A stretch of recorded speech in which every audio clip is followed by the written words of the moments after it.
have firms like Thinkorswim that pave the path for sophisticated retail self-directed traders.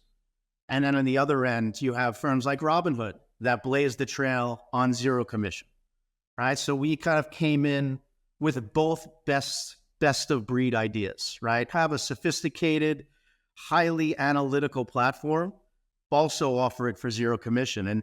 And then, to hit on timing is everything. November 2019, all U.S. retail broker-dealers essentially, one after the other, all went to zero commission.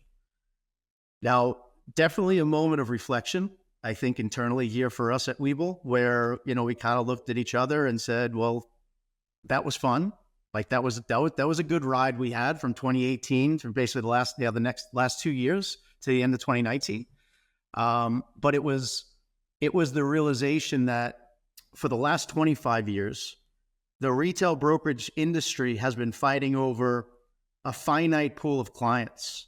And now for the first time in 25 years, that pool expanded by a factor of probably 2 to 3x, right? So now there were just more people out there that because, Robinhood, Webull, all included, all the zero commission platforms that were out there, we didn't have the marketing, the advertising spend or the reach to announce, to the world that you could be involved in the U.S. capital market system without having to pay a broker commission.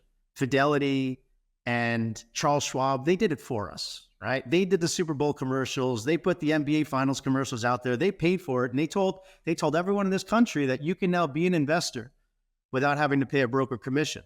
And firms like Webull, firms like Robinhood were the beneficiaries of that. Now, granted, they have the saying, all tide, the tide lifts all ships. Certainly the case. Everyone saw a huge increase of new account growth and a kind of a resurgence of the retail investor that hasn't been seen since the late 90s with, E-Trade being one of the first to do it well online.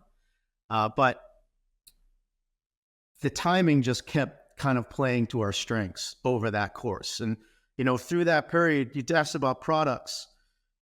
We had been adding products through the timeline of seeing us get this nice, strong base of users from our launch in 2018 to zero commission at the end of 2019. So we had a nice, sustainable base of clientele. We had good word of mouth going around about what we were offering and the products we were offering as we continued to offer new products that customers were demanding.